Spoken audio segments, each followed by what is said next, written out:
उन्हाळ्यात शरीराला थंडावा देणारा आणि चवीला अगदीच भन्नाट लागणारा हा कैरीचा मट्टा आहे. हा मट्टा बनवायला अगदी सोपा आहे आणि एक घोट घेतला तरी गरमी गायब. तर उन्हाळ्यात नेहमी काहीतरी थंड प्यावंसं वाटतं. तर साधा मट्टा तर तुम्ही सगळ्यांनी पिलाच असेल किंवा मी एक लग्नाच्या मट्ट्याची रेसिपी देखील माझ्या चॅनलवर अपलोड केली आहे. तर तुम्ही ती पण बघा आणि ह्या रेसिपीला पण एकदा ट्राय करून नक्की शेवटपर्यंत व्हिडिओ बघा. तर hello everyone and most welcome to Roshni's kitchen. इथं कैरीचा मट्टा रेसिपी मी बनवलेली आहे आणि आता ती तुमच्यासोबत शेअर करते आहे. मी अगदी सोपी आहे बनवायला, काही मिनिटातच रेडी होते. तर इथे मी सुरुवातीला एक कैरी घेतली आहे. पूर्ण कैरीचा वापर इथे मी करणार नाही आहे. अर्धी कैरी इथे मी घेतली आहे. ती आधी स्वच्छ धुवून घेतली आहे आणि नंतर ती सालीसकट इथे मी कट करून घेणार आहे. ही रेसिपी बनवायलाही अगदी सोपी आहे आणि प्यायला तर त्याहूनही भारी आहे. तिची मी बारीक बारीक कट करून घेणार आहे. तर उन्हाळ्यात नेहमी भाजीपोळी खाऊन कंटाळा येतो किंवा जास्त काही खावंसं वाटत नाही, असं सारखं वाटत असतं की काहीतरी थंड प्यावं. तर घरच्या घरी मट्टा बनणारी एकदम सोपी रेसिपी आहे. तर मी माझ्या चॅनलवर मागची व्हिडिओ जी अपलोड केली आहे, तर ती लग्नात आपल्याला पंक्तीत जसा मट्टा भेटतो तसा मट्टा मी बनवलेला आहे. आणि तो मट्टा मी दहीपासून बनवलेला आहे आणि हा मट्टा जो आहे तो ताकापासून बनलेला आहे. तर तुम्ही इथे दहीचा पण वापर करू शकता, बट मी एकदा दहीचा मट्टा बनवला आहे त्यामुळे इथे मी ताक वापरले. तर कैरी कट करून झाली आहे माझी. आता इथे तव्यावर मी थोडीशी मिरे आणि 1 चम्मच जिरे हे एकत्र करून भाजून घेणार आहे. तुम्ही इथे जिरा पावडर आणि मिरी पावडर पण वापरू शकता. इथे हे भाजून झाल्यानंतर मी इथे हे खलबत्त्यामध्ये कुटून घेणार आहे. तुम्हाला हवा असेल तर तुम्ही मिक्सर जारमध्ये पण हे बारीक करून घेऊ शकता किंवा जर तुम्ही डायरेक्ट पावडर वापरली तरीही चालणार आहे. मला अशाच भन्नाट रेसिपी माझ्या चॅनलला बघायला भेटणार आहेत. तर अजून सबस्क्राईब केले नसेल तर चॅनलला सबस्क्राईब करा, व्हिडिओला देखील लाईक करा आणि शेअर करायला पण विसरू नका. तुमच्या फ्रेंड्स फॅमिलीसोबत नक्की शेअर करा हा व्हिडिओ. तर गार झाल्यानंतर इथे खलबत्त्यात टाकून मी ते त्याला कुटून घेते.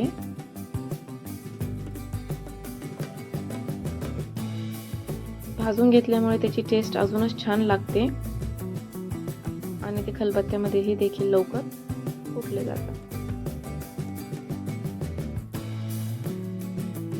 आता इथे बघू शकता व्यवस्थित कुटले गेले आहे.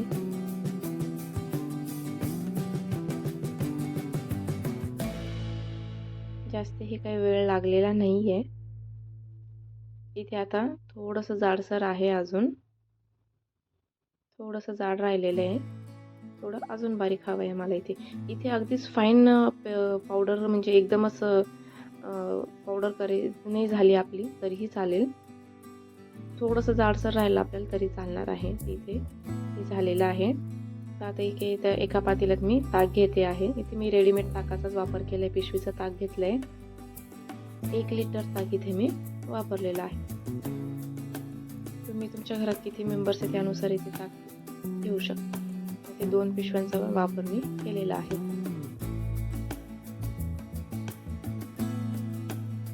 तर आता हे व्यवस्थित आपल्याला मिक्स करून घ्यायचं आहे रवीने.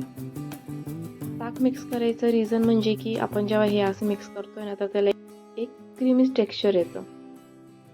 तर हे 3 ते 4 मिनिटं आपल्याला कंटिन्यू असं मिक्स करून घ्यायचं आहे. तुम्ही बघू शकता इथे हळूहळू बबल्स पण यायला लागले आहेत.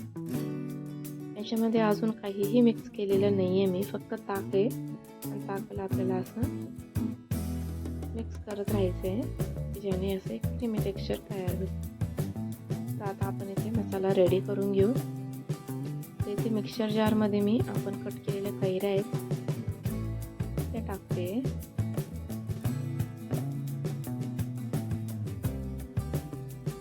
अर्धच कैरीचा इथे वापर मी केलेला आहे 1 लिटर ताकासाठी. त्यानंतर इथे 3 हिरव्या मिरच्या मी घेतल्या आहे. याच्यामध्ये 1 इंच आल्याचा तुकडा पण घालायचा आहे, बट माझ्याकडे नव्हतं त्यामुळे मी टाकलेला नाही आहे. तुमच्याकडे असेल आलं तर नक्की तुम्ही इथे आलं टाका. तर इथे ते मिक्स झालं आहे आणि बघू शकता मिक्स की इथे थोडं जाडसर पण राहिलेलं आहे. तर हे आपल्याला प्लेन करायचं आहे, त्यामुळे मी याच्यामध्ये थोडंसं ताक ॲड करते की ज्याने आपली ही जी आहे ते एक पेस्ट म्हणून रेडी होईल म्हणून. ते इथे बघा अशी टेक्स्चर आपल्याला पाहिजे. तर आता हे चाळणीने तुम्हाला चाळून घ्यायचं आहे. तुमच्याकडे मोठी चाळणी असेल तर वेल अँड गुड, त्याने ही प्रोसेस अगदी लवकर होते. माझ्याकडे इथे चहाची चाळणी होती त्यामुळे मी त्यानेच गाळून घेते आहे. थोडा वेळ लागला, पण मोठी चाळणी असेल तर ही स्टेप एकदमच लवकर होईल.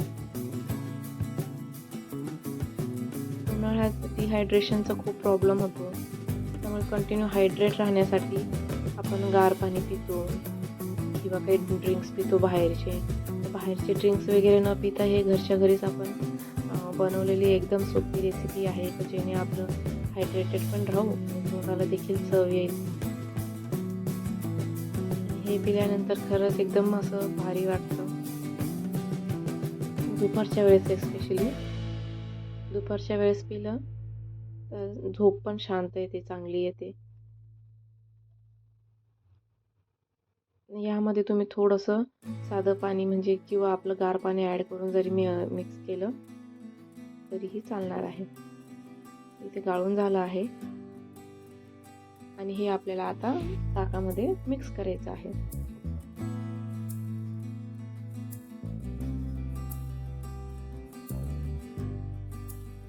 आता यामध्ये तुम्ही थंड पाण्याचं तुम्हाला कितपत प्रमाण पाहिजे तेवढं तुम्ही याच्यामध्ये पाणी ॲड करून घेऊ शकता.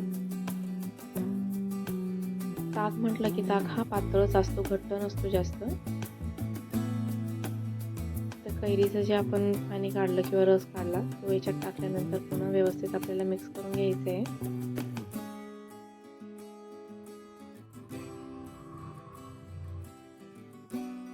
आणि आता यामध्ये जे आपण मसाले रेडी केले ते सगळे आपण याच्यामध्ये ॲड करायचे. यामध्ये जर तुमच्याकडे 1-2 गोष्टी नसतील ना तरीही चालतील. आता माझ्याकडे पण जे अवेलेबल होतं ते मी टाकलं आहे, म्हणजे माझ्याकडे अवेलेबल नाही आहे ते सुद्धा मी तुम्हाला इथे व्हिडिओमध्ये सांगते. तर आलं नव्हतं माझ्याकडे, पण तुमच्याकडे आलं असेल तर आलं टाका. आता इथे मी काळं मीठ अर्धा चम्मच काळं मीठ टाकलं आहे. नंतर अर्धा चम्मच इथे आपल्याला साधं मीठ पण ॲड करायचे. दोन्ही मीठ आपल्याला ॲड करायचे आहे. इथे आता साधं मीठ मी टाकते. चवीनुसार तुम्ही टाका, कारण ताक कितपत आपलं आंबट आहे त्यावर पण डिपेंड करतो हे.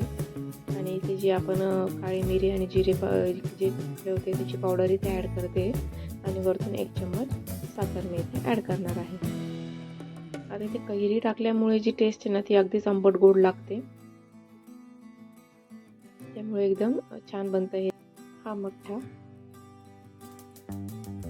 अगदी 5 मिनिटात हा मठ्ठा रेडी होता.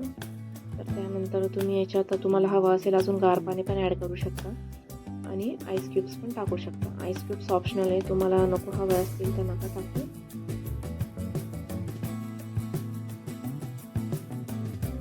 यामध्ये आपल्याला अजून तुम्ही कढीपत्ता जरी ॲड केला बारीक कट करून तरीही चालणार आहे. तर इथं वरतून फ्रेश कट केलेली कोथिंबीर मी टाकली आहे. इथे मी तुम्हाला सांगितलं कढीपत्ता ॲड करू शकता, मी ॲड केलेला नाही आहे. त्यामध्ये आता कोथिंबीर टाकली आणि वरतून आपण अजून पुदिन्याची पानं बारीक कट करून पण यामध्ये घालू शकतो. इथे आपला मठ्ठा पूर्णपणे रेडी आहे आणि पळीने किंवा चमच्याने तुम्ही हा ज्या प्रकारे मी व्हिडिओमध्ये दाखवते मिक्स करते तसं पण तुम्ही मिक्स करून घेऊ शकता. आता इथे मी सर्विंगसाठी घेणार आहे. इथे मठ्ठा एकदम थंडगार मस्त मठ्ठा रेडी आहे अशा प्रकारे. तर तुम्हाला अजून कुठली रेसिपी माझ्या चॅनलला बघायला आवडेल ते पण मला तुम्ही कमेंटमध्ये सांगू शकता, त्या पण मी बनवायचा प्रयत्न करेल नक्कीच. इथे आपला मठ्ठा रेडी आहे. कशी वाटली रेसिपी मला नक्की सांगा. Thanks for watching.